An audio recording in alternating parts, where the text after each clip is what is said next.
Hello and welcome to the Unpatched Conversations, where we have honest discussions at the crossroads of leadership, technology, and culture. We are joined by leaders, innovators, and decision makers who share what it really takes to lead securely in a digital-first world. Today, we are joined by Mr. Vijay, who is an industry veteran and has been working in the industry of cybersecurity for more than 2 decades. Currently, he's leading the cybersecurity efforts at UAE's Ministry of Energy and Infrastructure. He has been at the front lines of what it really takes to secure national infrastructure, shape the policies, and get ready for the future with all the new technologies and the risks that come with it. This is one of the areas where a lot of security specialists who have excellent skills across risk management and governance, they tend to find it challenging because of the stakeholder involvement. So without a clear roadmap to make sure that the enterprise architecture is maintained and it is securely maintained, just by adding new tools and technologies, you can leave a huge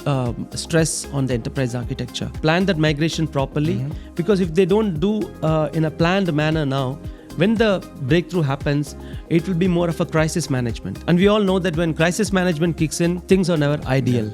It's just that you're playing catch up in terms of damage control. We are coming up with new term called responsible by design, similar to security by design or secure by design. Yeah. When it comes to AI system, we have to be able to reach that point where we are getting involved right in day zero of the system being built.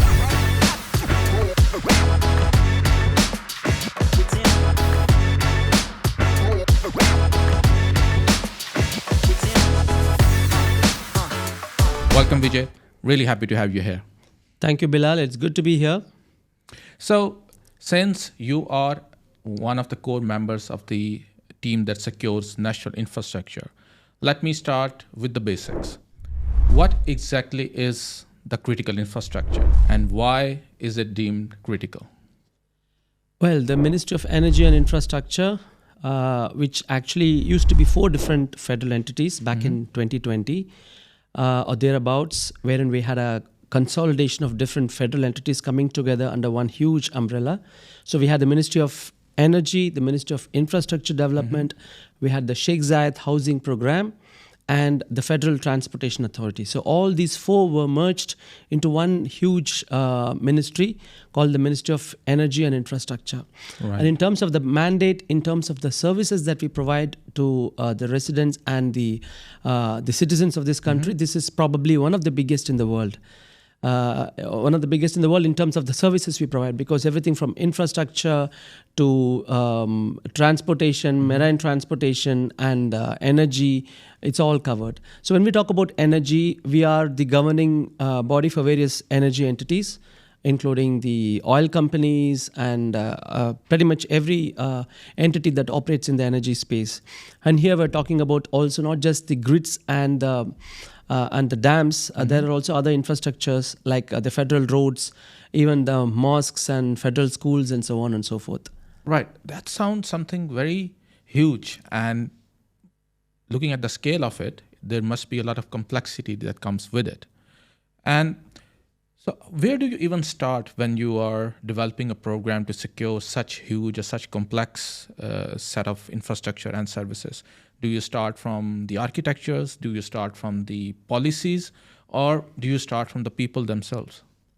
So I have a policy which goes like, when it is too complex to govern and manage the risks, start with the top, the governance part.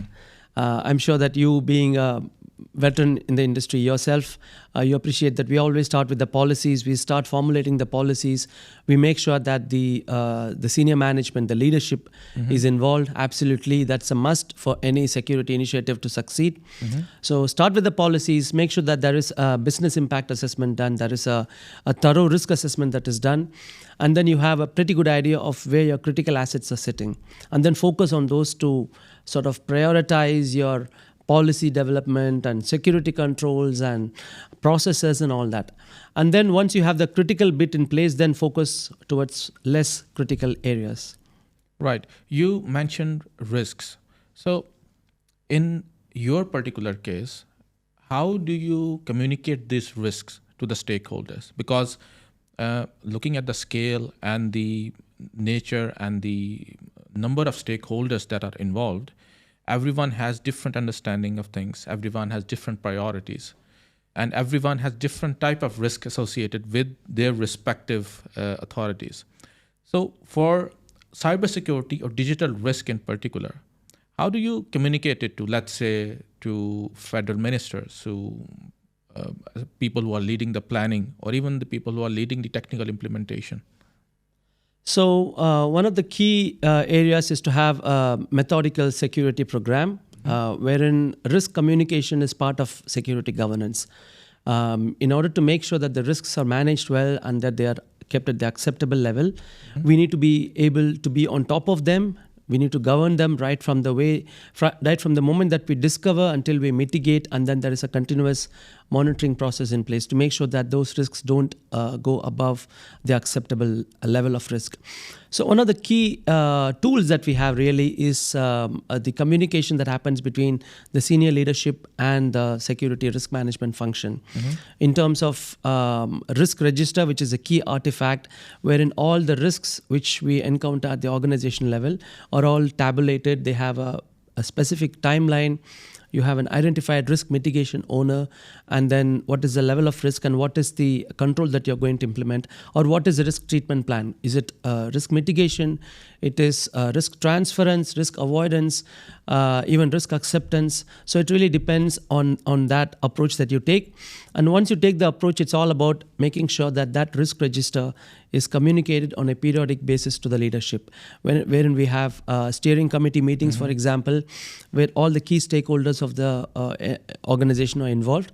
So that is kind of like driving the whole conversation about where our focus areas are going to be in the organization. Right. Understood. And how smooth are these conversations? And is it something that's easily understood across different sections and different stakeholders, or is it something that really needs to be, let's say, argued and discussed to ensure that what risks or what is identified the risk with one particular body is identified in the same way in another as well?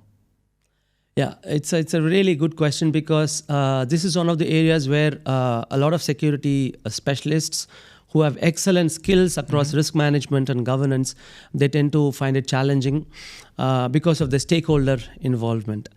The sheer fact that stakeholders across the organization are involved, there has to be that extra element of tactfulness and diplomacy, if I can say that, and then able to speak the risk management language in a way, in terms that are comprehensible to a non-technical audience.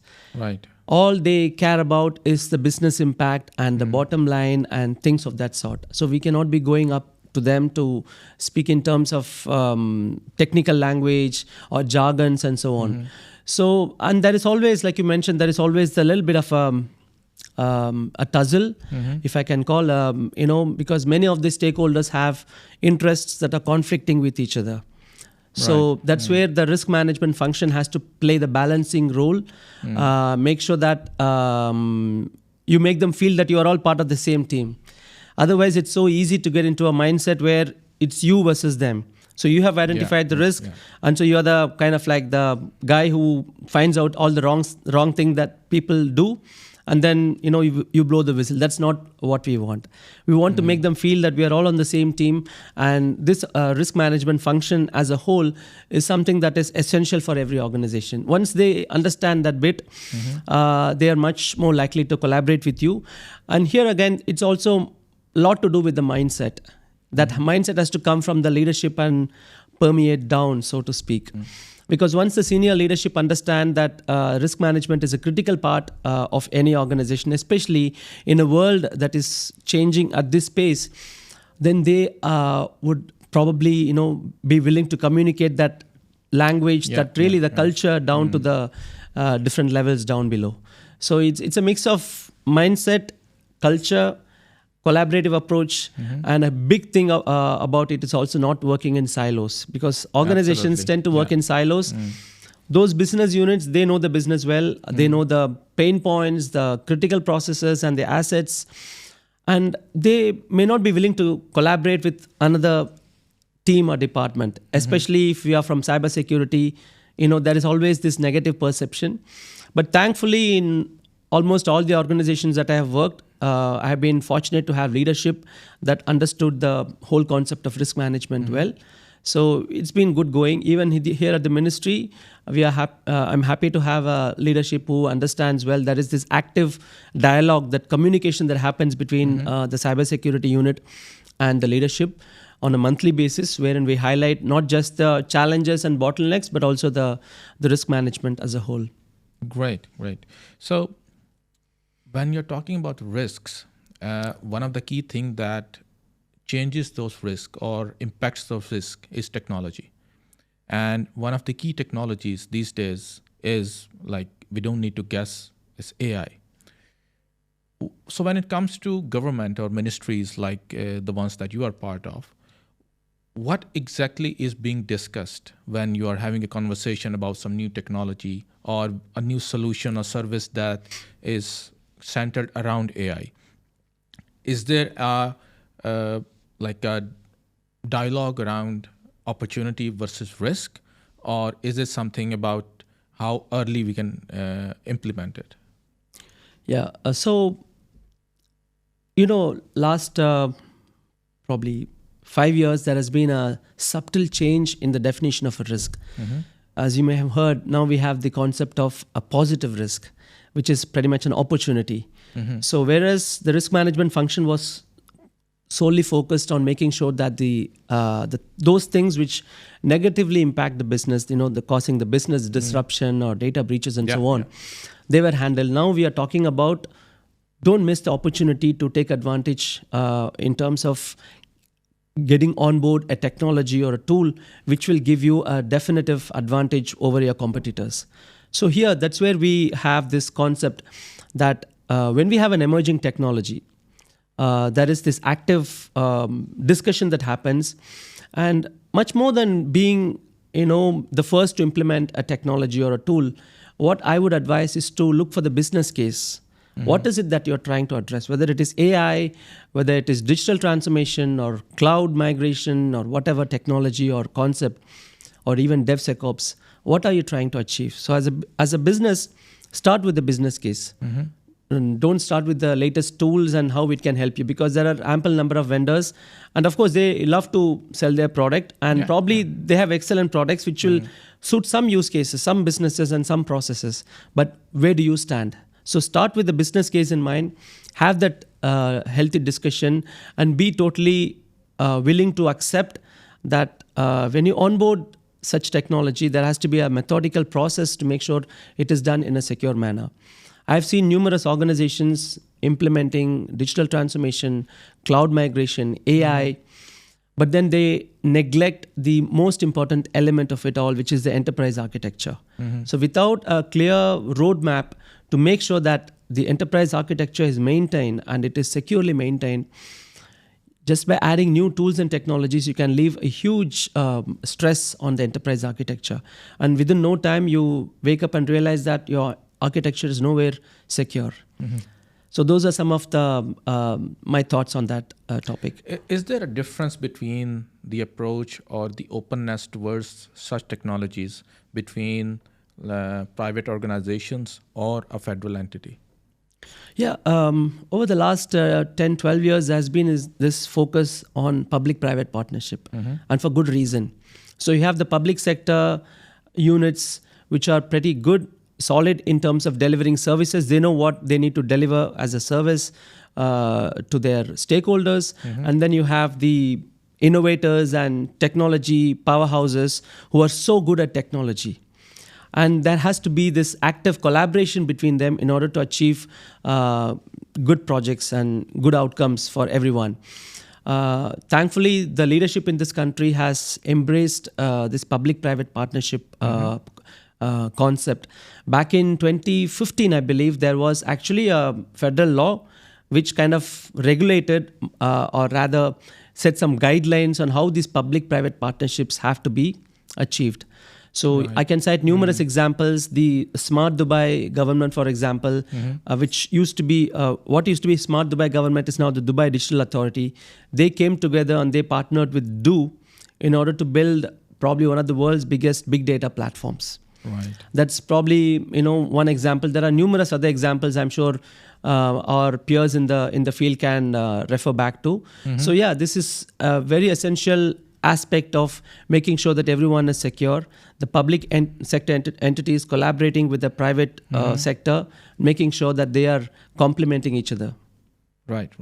Has there been any case in your career where a new emerging technology or some new emerging solution, there is a push to adopt it early, but like you had to really resist because you or members of your team, you saw the risk associated with it and that this is not mature enough, we need to stop, we need to wait?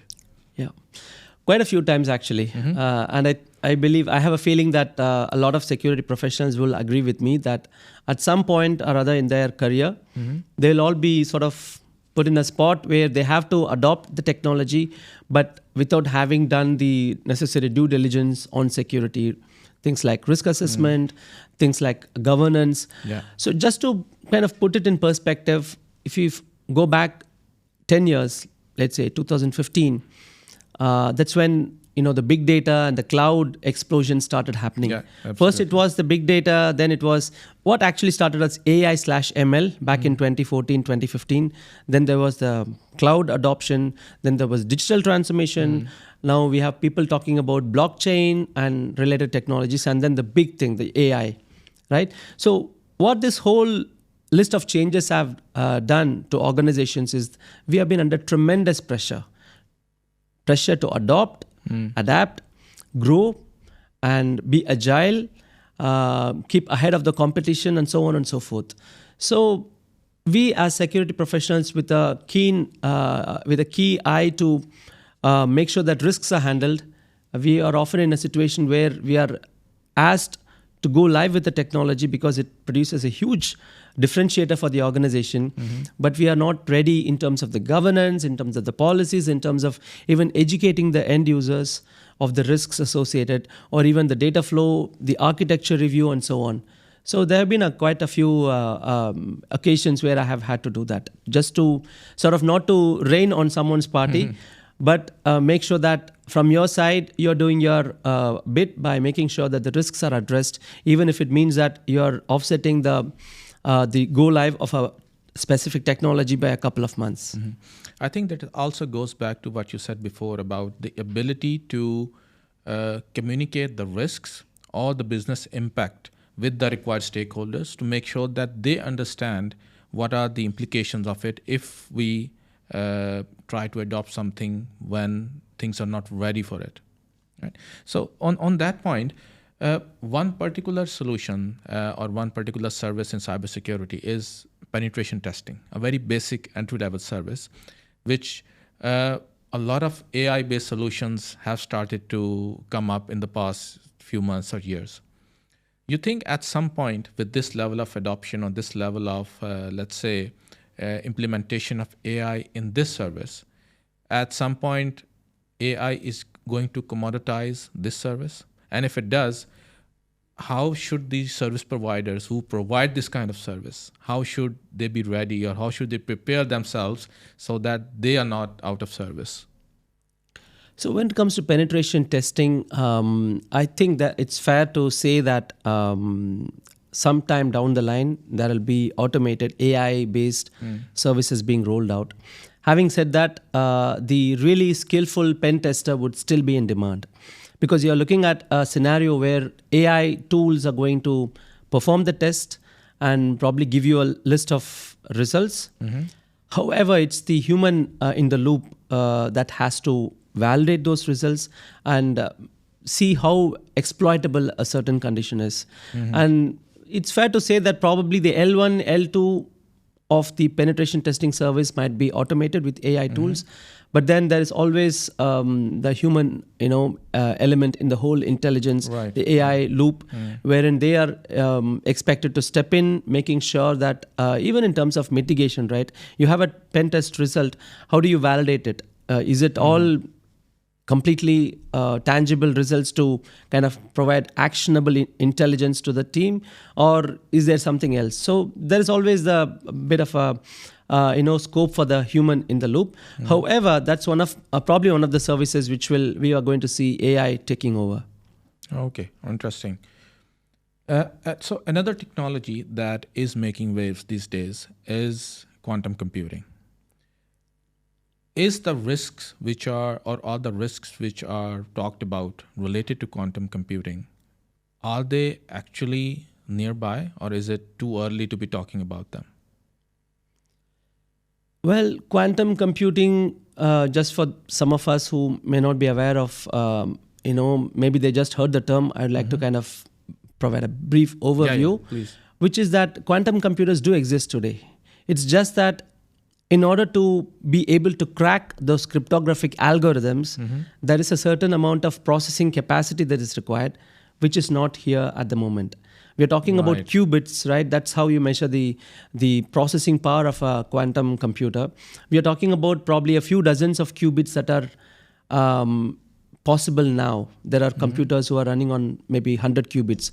But what we are looking at is to have 1,000 qubit or maybe 2,000 qubit quantum computer, which can realistically stand a chance to break into a cryptographic algorithm.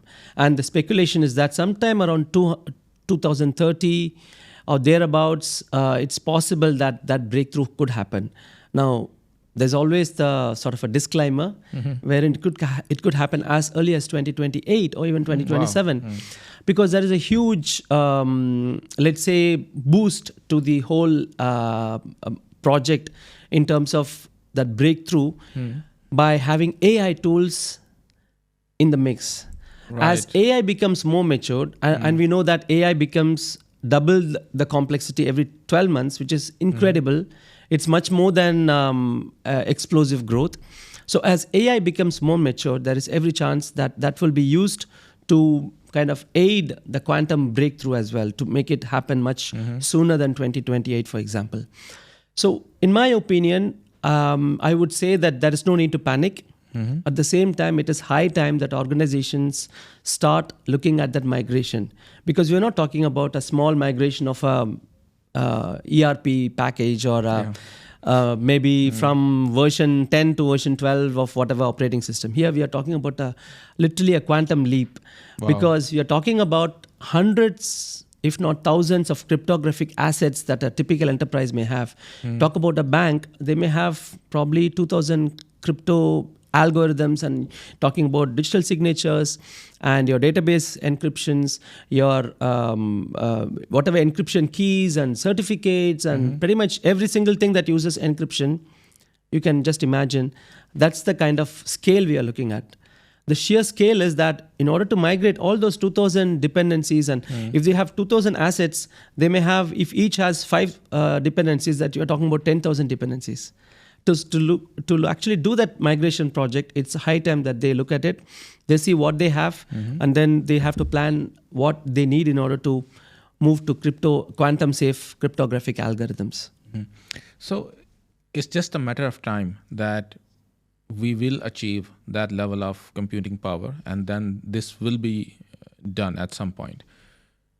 So once this happens, what possible implications are there to confidentiality or data? Because then it means that the technology will have access to maybe encrypted data of we don't know for how long back in the past.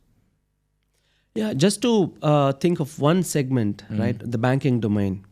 We all know that banks rely on each other. There is this trust element which is critical, right? And when we talk about trust element and technology, right?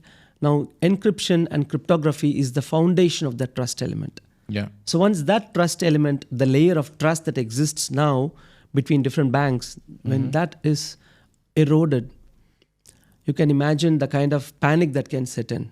We are talking about billions, if not trillions, of transactions per week or per day. So just for one segment, that is. Now we are talking about things like national security, pretty much everything that we send, from emails to encrypted tunnels, VPN tunnels, and traffic through VPN tunnels, they can be intercepted now. The only thing that makes them secure is that they're not able to break into the cryptographic algorithm. Now, if somebody, and as we speak, the harvesting is going on. Harvest now, decrypt later, right? The threat actors are pretty much capturing all the encrypted data, storing it, so that when the quantum breakthrough happens, they're able to have access to a huge volume of data, using which can be ransomware attack.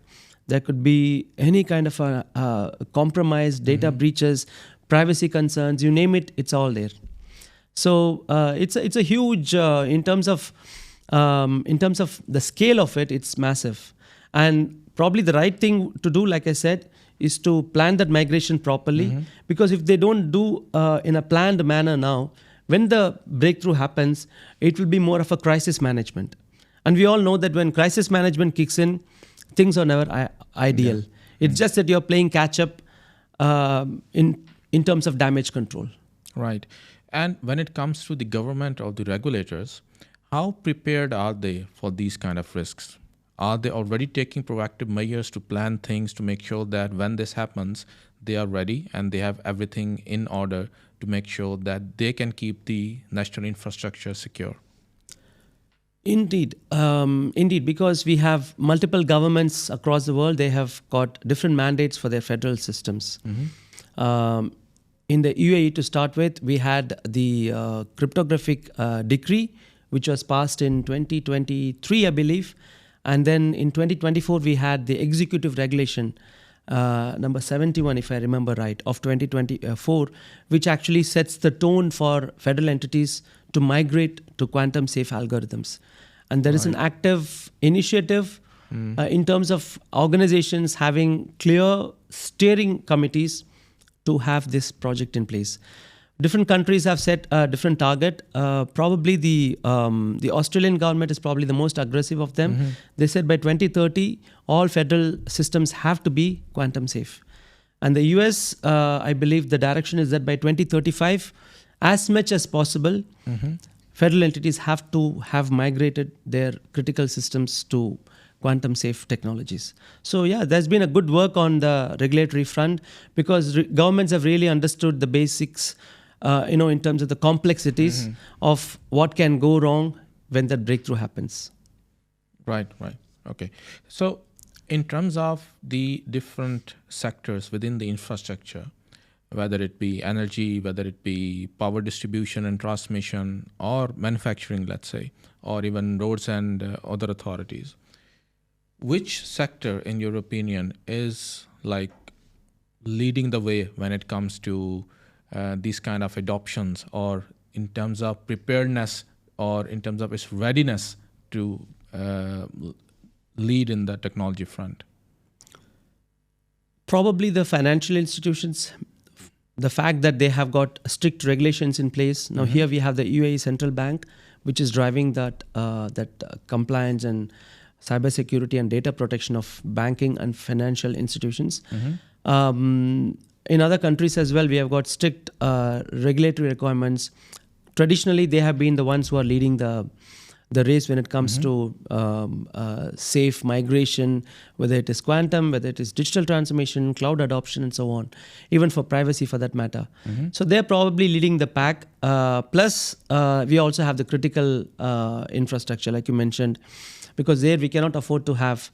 Whereas in a non-critical infrastructure, non-critical domain, you have data protection, you have privacy protection. Yeah. When it comes to critical information assets or critical infrastructure assets, here we are talking about people safety, the society as a whole, how secure it is, how safe it is.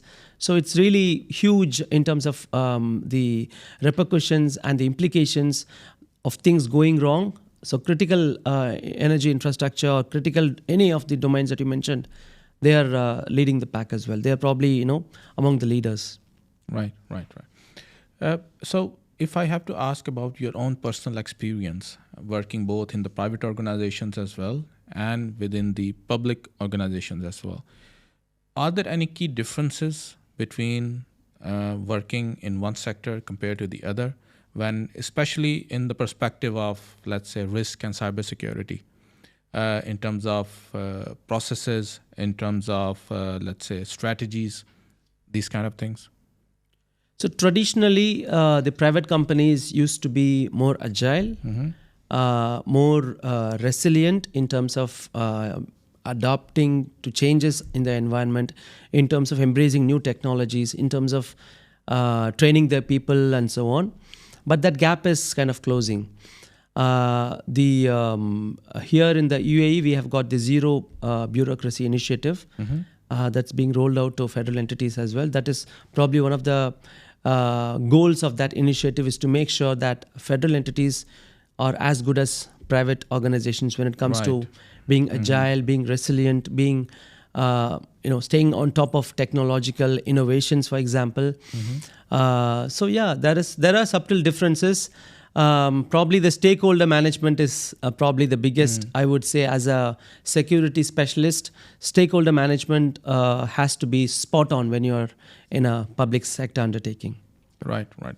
And I know you mentioned a few things earlier, and stakeholder management is one of these things, and the ability to translate these digital risks into business outcomes is also as important, so that you are able to communicate to the required stakeholders or to the management exactly what it means when you're talking about risks.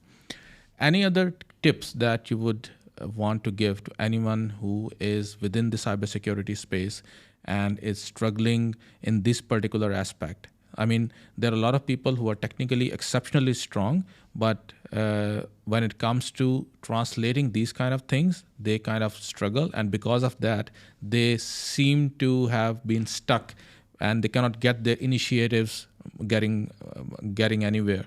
And it feels like they don't have the right plan, they don't have the right strategy. But in reality, it's just they are not able to translate into what the stakeholders are actually looking for. So what particular things should they focus on to improve these kind of things? So have you noticed in many organizations you have a specific floor? If you have a building that the organization is occupying, you have a specific floor. Probably at the top floor you have the CFO, the CEO, the COO, the Chief Human Capital Officer, and so on. And then somewhere, any other floor, you have the CISO and the CIO probably are sitting. That's because the challenge that you just mentioned, it's because that many of us cybersecurity senior professionals, experienced pros, we are so good at security and technology and risk management and all that, but we don't really understand the basics of the business in terms of what is your EBITDA, right? I mean, if you walk up to the average CISO and ask them, can you tell me what's your company's EBITDA? They are going to struggle, because that's not the language that we speak. But in order to be able to relate with the other C-level officers in the organization, we have to take that C in the CISO seriously. That C stands for chief, which means that I'm expected to understand the organization in terms of the financials, bottom line, top line, strategic initiatives and growth, pain points, right? Human capital. I need to be able to understand. I don't need to be an expert in that. But if somebody is saying that this is going to help us in our top line, I should not be checking my mobile, because it's not a language that I understand. So I feel probably the biggest tip that I can give to CISOs is that try to learn the financial language. I know as much as I have struggled to learn it, it's not something that comes natively to us. It's not our native, we are not, let's say, as they say, cloud native. We are not financial native people. There has to be a learning curve where you understand the basics of the business. But once you are able to communicate to that language, and once you are able to even communicate with them when the financial discussions are happening, then you tend to be taken seriously, because they know that this guy understands the business, and if he's saying that there is a risk in this thing, we better listen to them. So that's probably one of the tips that I would give. Okay, great. I think this is something very, very important and very beneficial for anyone, not just for the CISOs, for any other technology professional who has to work with the business professionals to make sure that the organization as a whole adopts new technologies in an effective manner and that whatever new solutions or services are being adopted, they are able to understand the impact of it as well, not just from a technology perspective, but from a financial perspective as well. Yeah. Okay. So this is one thing that the technology leaders, and in particular cybersecurity leaders, need to learn. And the same for the new technologies, in particular AI and quantum as well. How should they make themselves ready, or how should the technology leaders equip themselves with the growing technology? How should they make themselves ready to make sure that how the technology is evolving or how things are changing, they keep upskilling themselves at the same pace? So it's about having that passion, that hunger really to learn that technology before you implement in your organization, right? And then start with the governance, like we mentioned earlier. Always start with the governance. If it's AI, make sure that everything from the way that the AI system was built, AI model, what kind of data went into training that model, was it privacy compliant, was it responsibly, ethically sourced, did you take the steps to eliminate bias and so on. So these are the things that a technology specialist, let's say a CIO or a CISO, should be familiar with. Then they can implement that AI system responsibly in their organization. So we are coming up with new term called responsible by design, similar to security by design or secure by design. Yeah. When it comes to AI system, we have to be able to reach that point where we are getting involved right in day zero of the system being built. Because in a traditional system, you have the concept of data that comes in only when you implement and you go live, because that's when data is going to enter into the picture. Whereas for an AI system, right from day zero, you're talking about what data are you going to procure in order to train your model. So that's where data protection, privacy, so all these things as something that a specialist should be intimately familiar with in terms of being able to tell not just the definitions, but the real practical implications and challenges in real world. Then I believe they can translate that, they can kind of bring that expertise to the organization when they go on board. Yeah. Does that mean that they also need to reevaluate or reassess the combination of their teams as well? Because traditionally they only have like technical experts within the team. Does that mean they need to change a bit of composition of their team as well, so that they have all the bases covered within the team? Absolutely. I believe upskilling, cross-skilling are going to be key factors in the coming years, because when we talk about AI, even with someone with 6 months experience can be considered very well experienced because it's an emerging field. True. So that's when a team member who has the right attitude and the appetite to learn and the passion to grow, they are welcome to join, because you obviously don't have these skill sets out in the market. So you have to be able to think out of the box and see how we can utilize your existing skill sets, and then groom those team members to make sure that they're able to fill that gap. The good thing is with AI, many traditional areas within security are being handled by AI. So it's been kind of a terrific force multiplier for cybersecurity. Your L1, L2 tasks, those tasks which took probably 60-70% of your analyst's time are being handled by AI now. So for a smart and an agile leader, they have to be able to identify how to kind of outsource those less critical or routine tasks to AI, make sure that AI takes over those routine tasks, and then use the human intelligence for really critical tasks and initiatives. Okay. Thank you so much, Vijay. It was a really great conversation with you. We got to hear a lot of things which are really, really critical within the infrastructure and energy space. I believe anyone who was watching today got a very good understanding of what the national infrastructure is, why is it so critical, especially because of the fact that this is directly related to public safety, and the resilience gets a very new meaning when it comes to national infrastructure. I think we also were able to understand the implications of or the risk associated with quantum computing and why we need to be ready to make sure that when we have the required technology and the required computing power, we are ready to face the challenges associated with it. So anyone working within the energy and infrastructure space, or anyone who is working within securing this critical infrastructure, should have got these insight in terms of how they can equip themselves in a better way, how the cybersecurity leaders need to change the mindset and be able to translate the risk associated with it to the management to make sure that the required technologies and the required plans are implemented in a very effective manner. And how AI especially might change how, not just how we defend, but who does the defending. Thank you for tuning in. Please do subscribe, like, and share. And keep watching for some new stories, new conversations, and new insights. Thank you.